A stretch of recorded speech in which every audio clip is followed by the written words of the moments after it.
My guest today has been a teacher of an Olympian rower, she's been the coach of Olympian rowers, and she's the stepmom of a current Olympian rower. Ira Parry is the founder of High Performance Parenting. My name is Andy Burns, and this is the Courtside Podcast.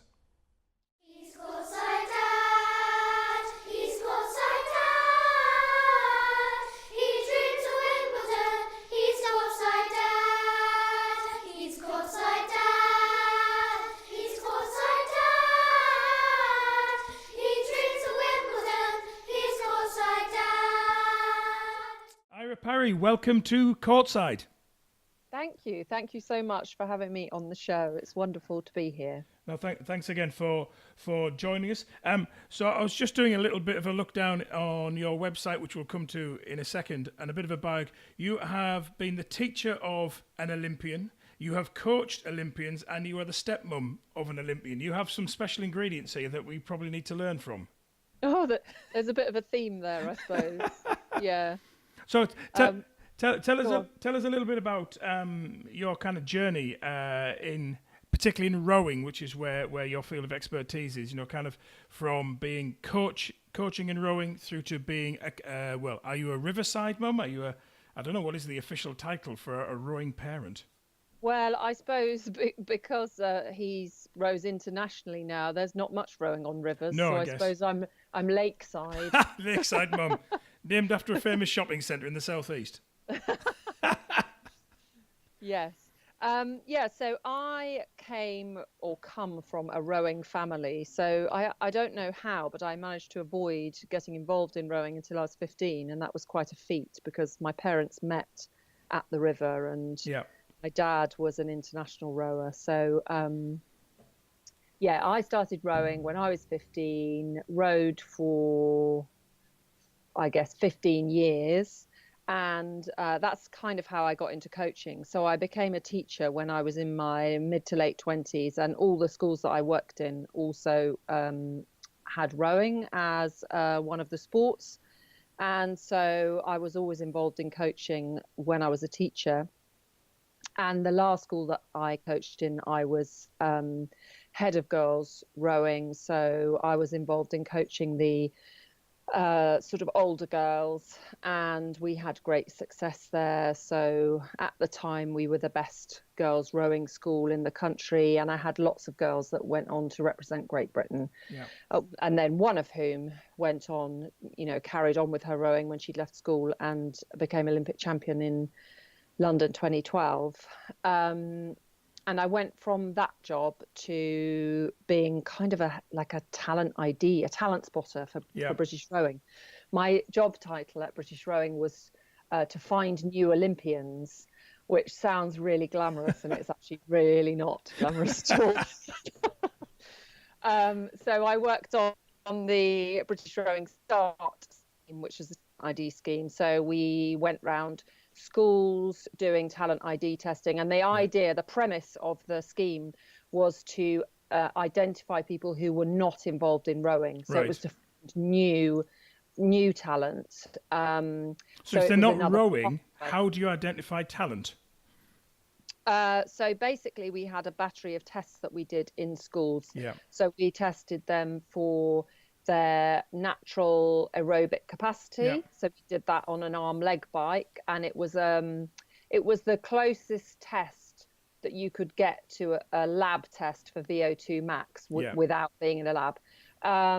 We tested their arm and leg strength, and we did their height and arm span, because long levers makes good rowers.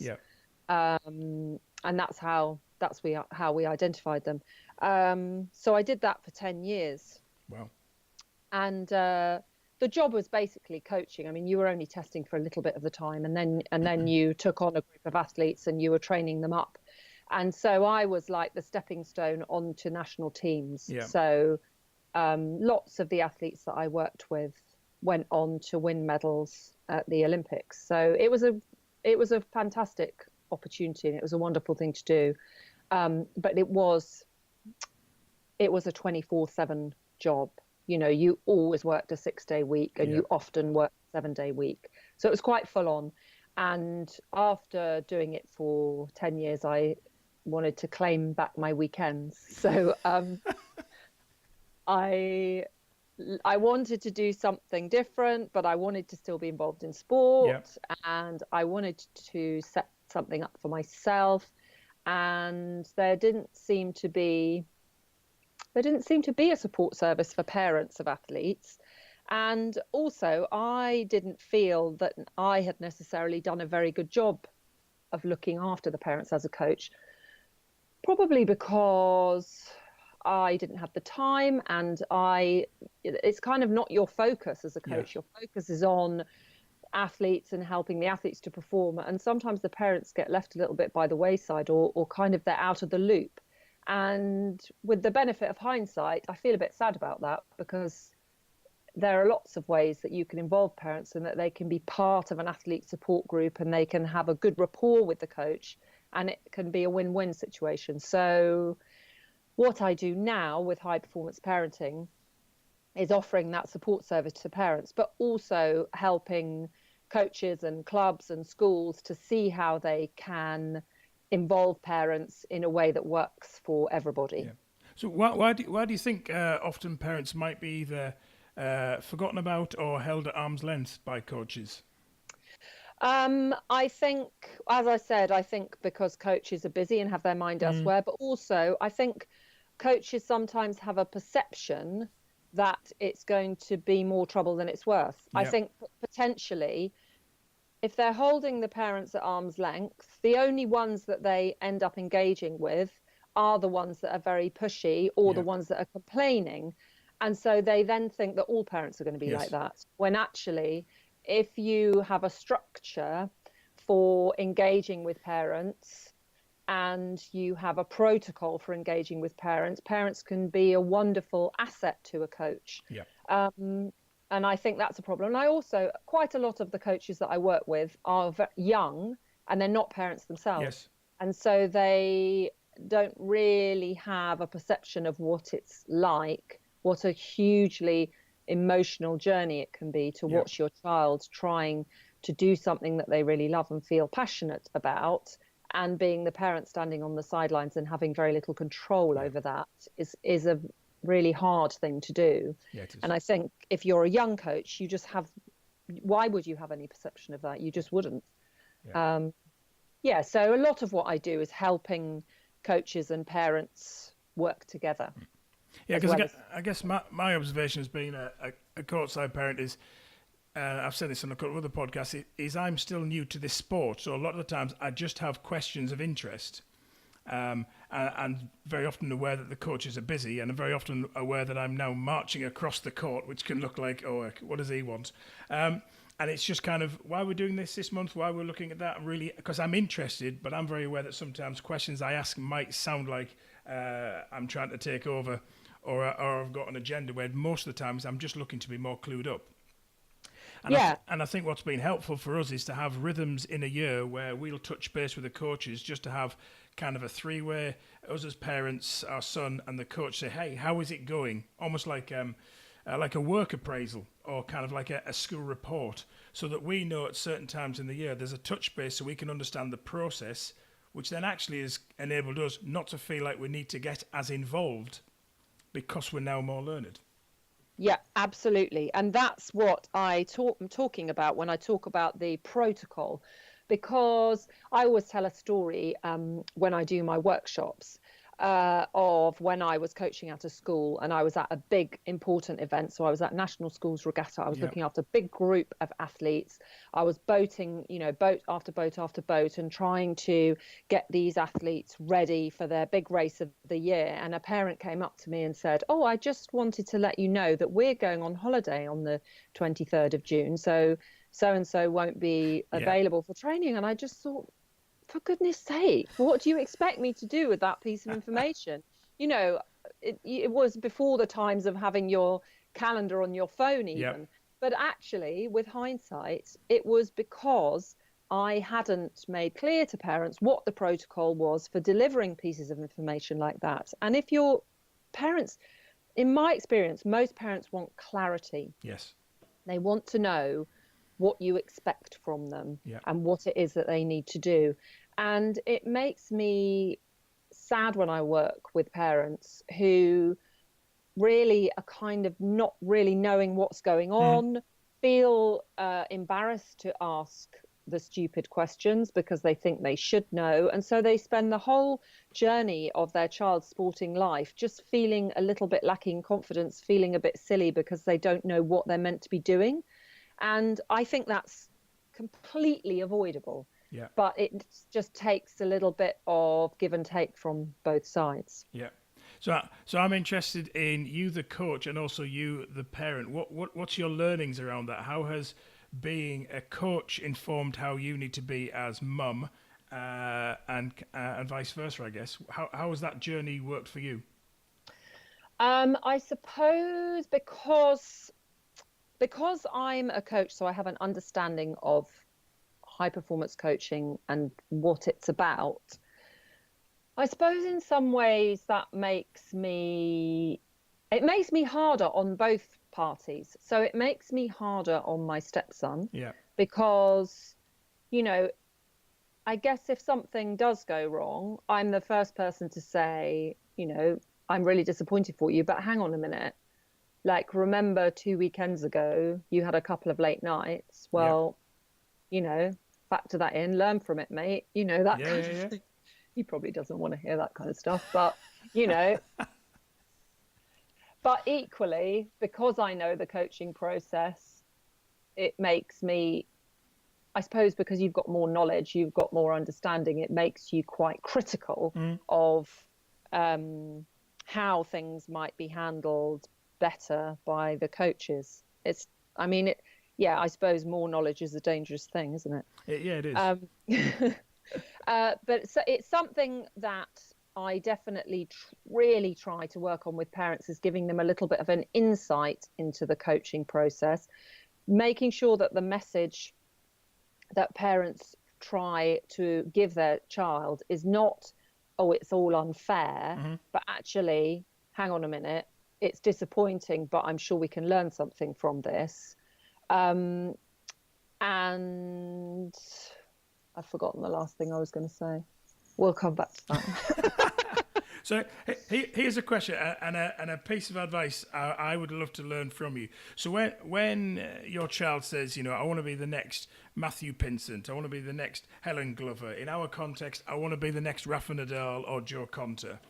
So they are very earnest and truthful when they say that. The posters are on the wall. They've watched all the highlights of the films. They are fully loving their sport. But then it comes to a cold Tuesday morning in November, and what they say they want hits the realities of what they then have to put themselves through to get what they say they want. How do you negotiate that as parent? And also, that's a little bit, how do you negotiate that bit as coach? Well, I suppose when they are voicing the ambition, I love an ambition. I love the whole dream big and go for it. But then maybe a question that you need to ask at that point is, do you understand what you need to do to be Rafa Nadal or Andy Murray? Do you understand what that's about? There's a whole list of questions that I work with parents on. That are kind of counter questions to that. I want to be an Olympian, therefore I'm not going to do any schoolwork because I'm going to be the next. So that is a good question to ask them. Do you understand what you have to do? That's great if you want to do that, but what's going to happen between now and then? And I suppose you have to accept the fact as a parent that although you want it to be fun, you definitely want them to be having fun, it's never going to be 100% fun. So they can't always want to go training. If they don't want to go training 90% of the time, then you probably need to rethink what they're doing. But it's that 10% that yes, if it's cold and it's raining and it's early and they're tired, it is difficult. But I think also the question that you have to ask them is, well, that's fine if you don't want to go training, but these are the choices that you're making. If you don't go training, you won't be as good as you can be. I thought you had an ambition. Like, would Rafa Nadal go training? Yeah. You know, you decide.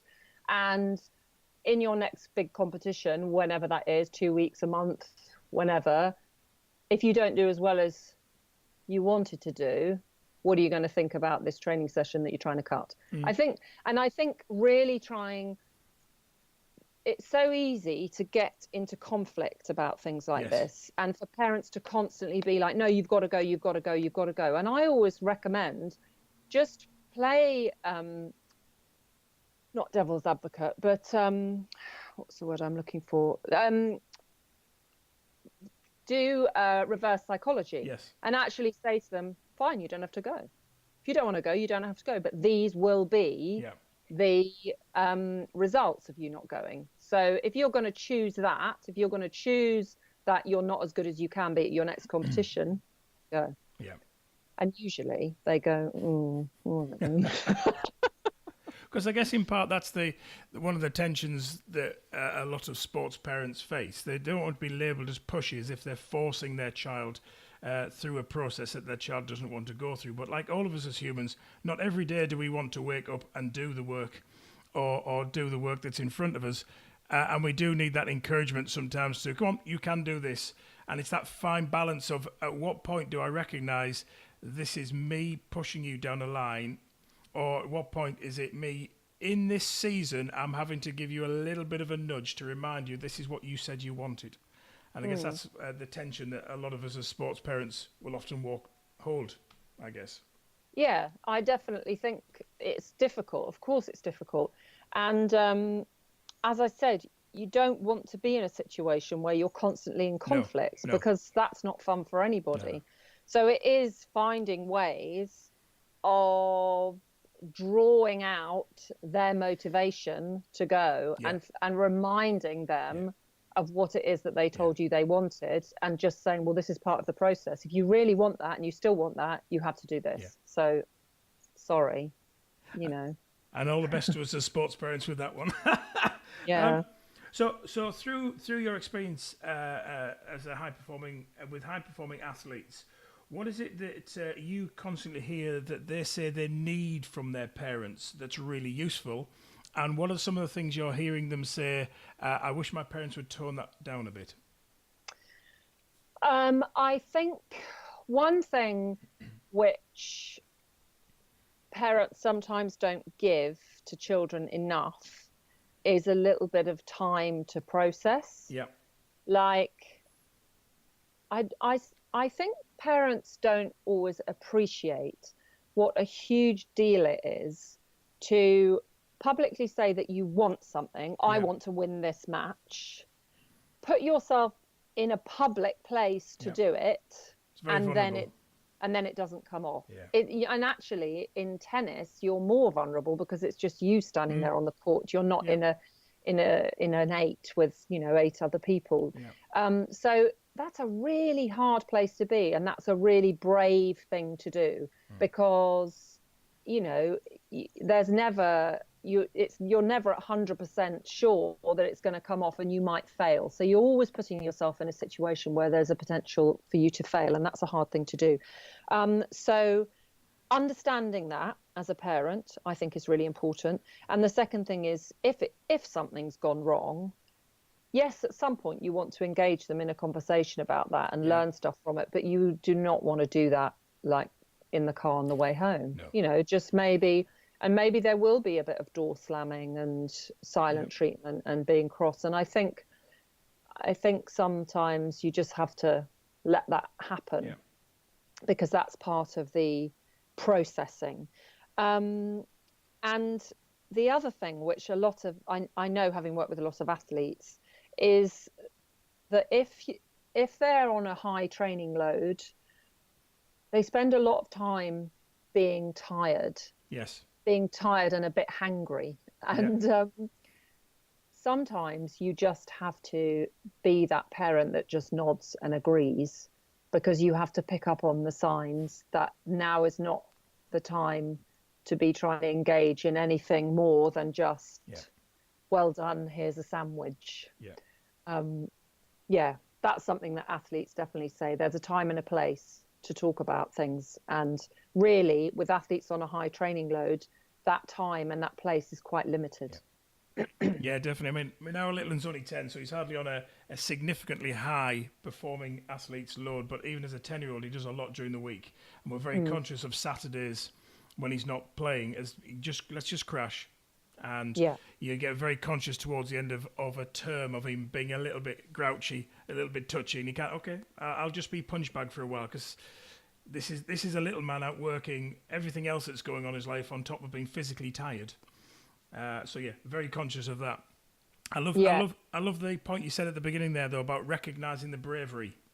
And I wonder whether sometimes as Court and as Riversiders, or whatever it would be, Lakesiders, we get so wrapped up in the performance and the success that we miss out on the fact of there is my son, there is my daughter, who's been incredibly vulnerable, publicly declaring what their dreams are, and making themselves very open to ridicule on the national stage when they become high profile, that they didn't quite make it, or they did make it. Those margins are so fine, but at least they were brave enough to have a go. Oh, huge, huge, huge. And I do a lot of work with parents on a concept that I call performance enhancing dialogue. So it's kind of rules of how to talk to your child about their sport in a way that's going to help them to grow. And I think I still do it, and I'm embarrassed to say that sometimes my stepson will go and do a race that I won't necessarily have gone and watched, and then I'll see him and I'll go, "Did you win?" Yes. And then I'll just think, "Oh, for goodness sake." And it is a very easy kind of, expectation to get into. They've gone to do a race. Did they win? Did they lose? Yeah. But actually, you're right.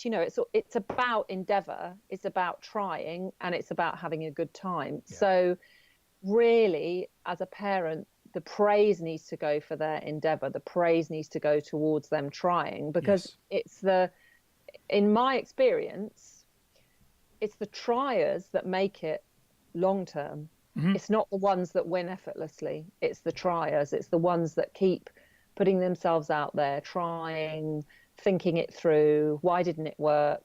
How am I going to get the next rung up the ladder? They're the ones that make it, not the ones that keep winning. Yes, agree.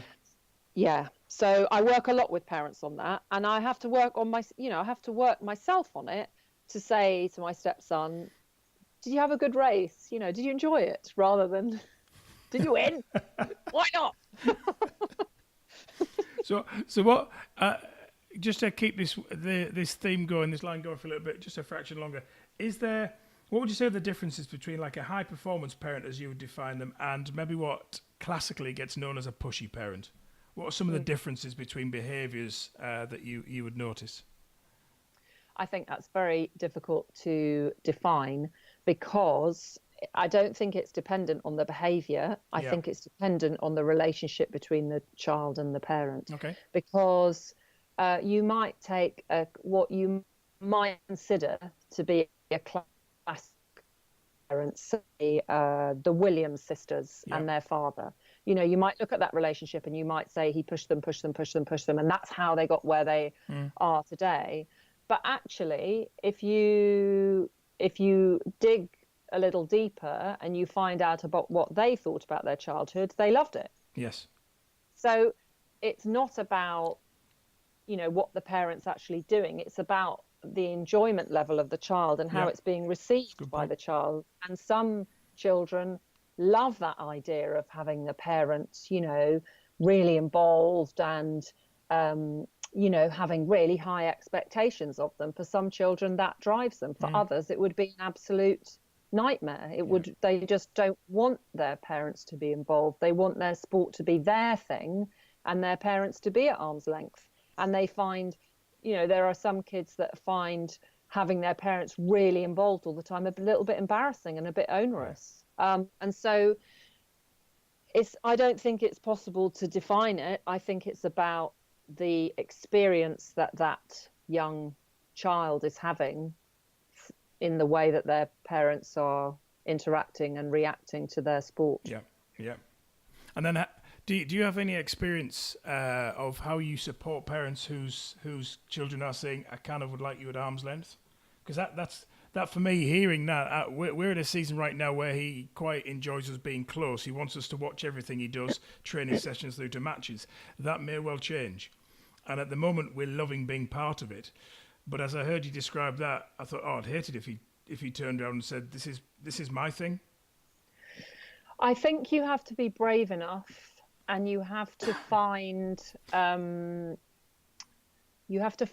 right environment and time to have a conversation about it.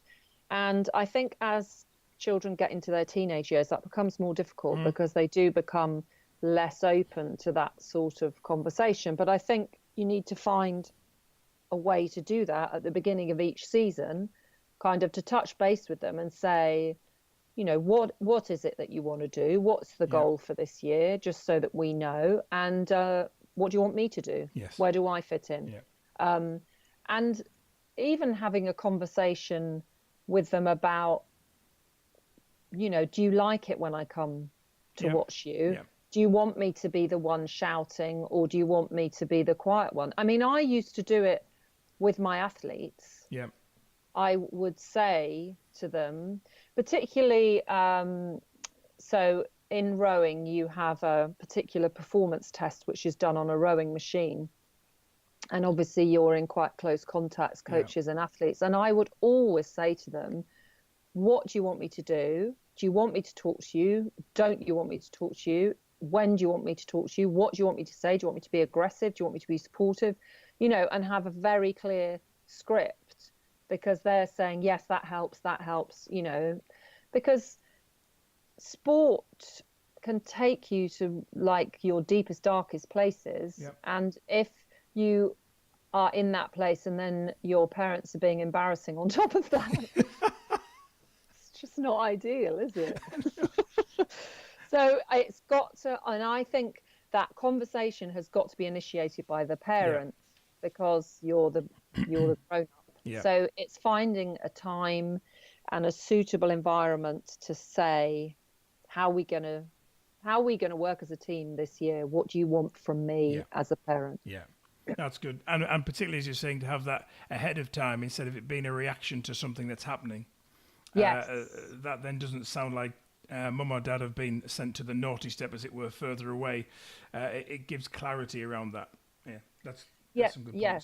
Because also, if you are reactive to something, usually you're being reactive to something that's bad. Yes. You know, so something where you have really embarrassed your child, or you've made a situation worse, and you don't want to go to that place, really.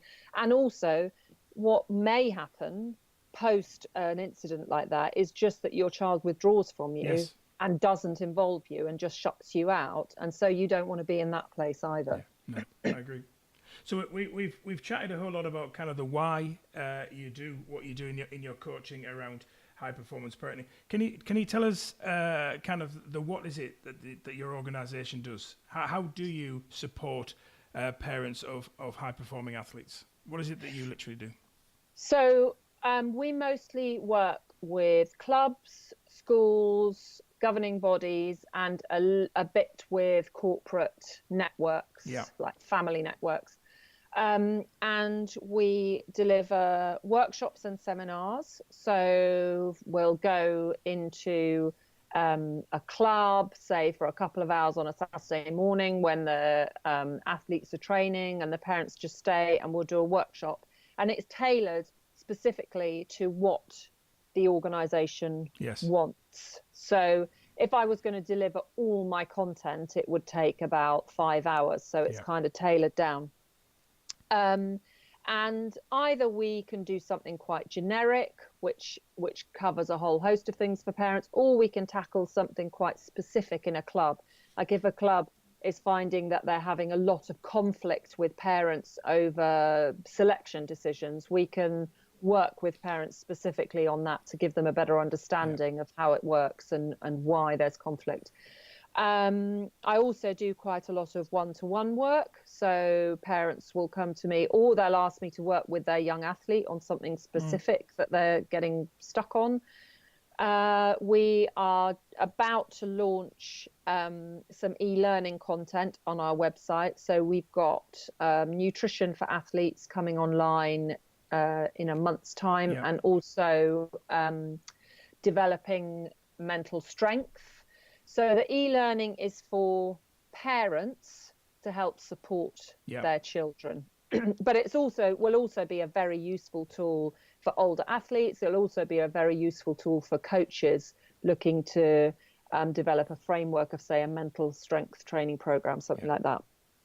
And we have also delivered a few webinars, so workshops, like when we do corporate networks, it's often people all over the country, so we'll deliver those as a webinar rather than actually physically being there.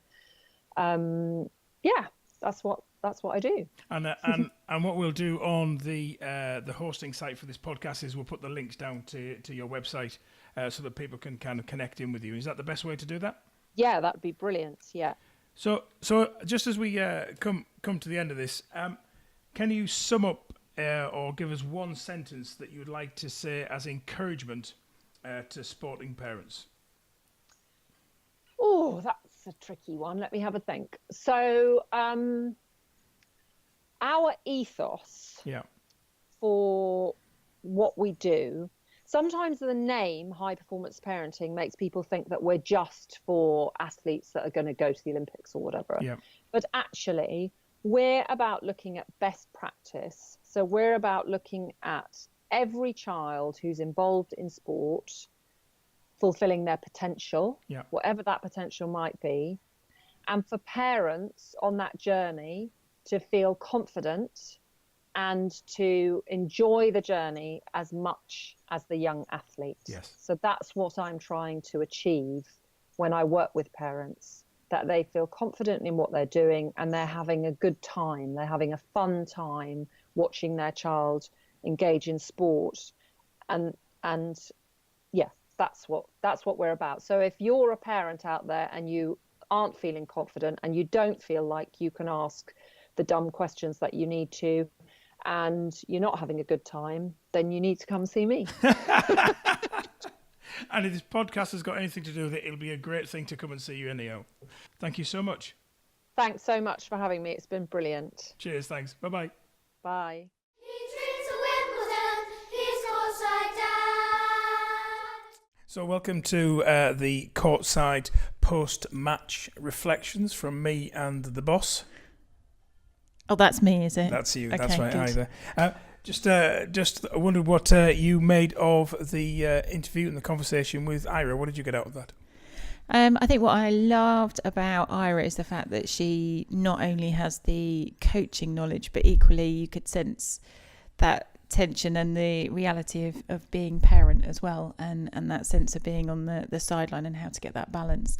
I think in particular I loved the part about how are we going to work as a team this year? Yep. So that kind of sense of conversation with your child about, well, what's the goal and where do I fit in? And I think actually that's a really, really helpful way to view that and actually ask, my son, Elijah, just in terms of, well, actually, how does he need me to be courtside?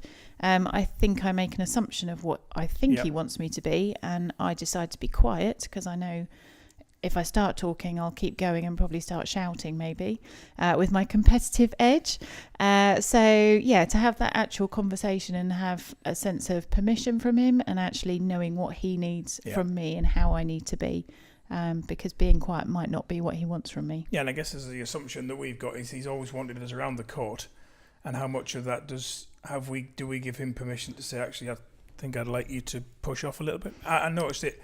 Last week they were playing doubles, three of the players and the coach, and there was a whole lot of screaming and whooping and hollering. They were having an absolute time of their life, and I was desperate to move closer to watch because it was funny that was going on. But there's something inside of me that just said, stay up here, sit on your phone or drink your coffee, don't get involved. That's his moment of fun. It's not for you to participate in. Now, I could watch it going on from afar. He could see I was doing it for. He kept on waving and kind of laughing away, but it felt at that moment there was kind of like a season change, almost of whenever they laugh or it's fun, it is now his time to be doing that, because then that enables him to build greater relationships with his peers instead of me always having to walk into his space. Yeah, and I think even today I could notice my own behaviour when he was playing a match today, and every now and then he'd look up at me and my whole body language was arms crossed, and because I just didn't know whether I needed to be cheering and sort of punching the air going, come on, you can do this,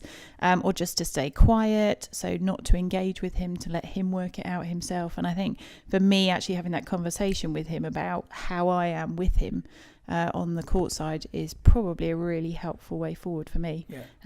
Certainly so that I'm engaged, but in a helpful way, and can focus my own issues of competitiveness in a more channelled focused way. You are becoming well known as being competitive mum. I've had a lot of feedback on this, but particularly with today's match, because I think, to be fair, today's match didn't quite go how he dreamed it would, and tennis has, I guess, that cruel dynamic of the end scoreline can look a little bit more severe than actually when you break it down. Each of the games he played within each set were really close. He just couldn't quite get over the line on a lot of games. So he's there feeling quite vulnerable, quite exposed.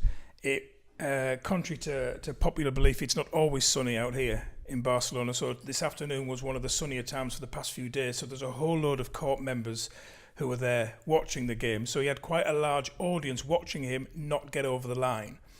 And it was something that Eira talked about praising the players for their endeavour, for trying, for being brave, particularly as when they play, they're incredibly vulnerable because everyone's watching. And whilst the result didn't go the way he wanted to, it was probably one of the games I've watched him play for a while where I left feeling incredibly proud of him, because there was no racket smashing, there was no spitting the dummy out, there was no I've had enough. You could see the frustration building up in him. He was a little bit embarrassed because there's a lot of people watching, because they're all out there having their coffees and their beers. But he kept on going. Well, I think that's where Eira said, wasn't it, through her conversation with you, is around try as make it. Yeah. And I think that's a good thing to continue to instill. And I really like that sense of just keep going. Yeah, and at the club this week, there's been a new lad who's joined, who's going to be a full-time player there. He's just a year or so older than Elijah, and Elijah already acknowledges that this guy's the next step up above him, but is excited about the player he's going to become when he trains with him. And so already there's that growth mindset that's probably a little bit more mature than mine is most times. When I watch him in desperately always wanting to win, he's looking at games saying, I am learning. And so then again, back to me as dad, I'm learning off him and his reactions, how he responds more positively to a defeat than maybe I feel inside. Was there anything else? Any other last reflections on this podcast? No, I think they were the key things for me to take away, definitely. But really, really enjoyed it. Really helpful. So thank you. Yeah. And you're thanking me or Eira? Oh, no, not you. No, Okay. don't be daft. Thanks a lot for that. So, Eira, thank you so much. And please do connect with her and high performance parenting. And I hope that kind of connection for you with her is really fruitful. Wherever your courtside experience takes you over the next week or so, I hope it brings joy to you and to your kids. Thanks a lot for listening, and we'll see you next time.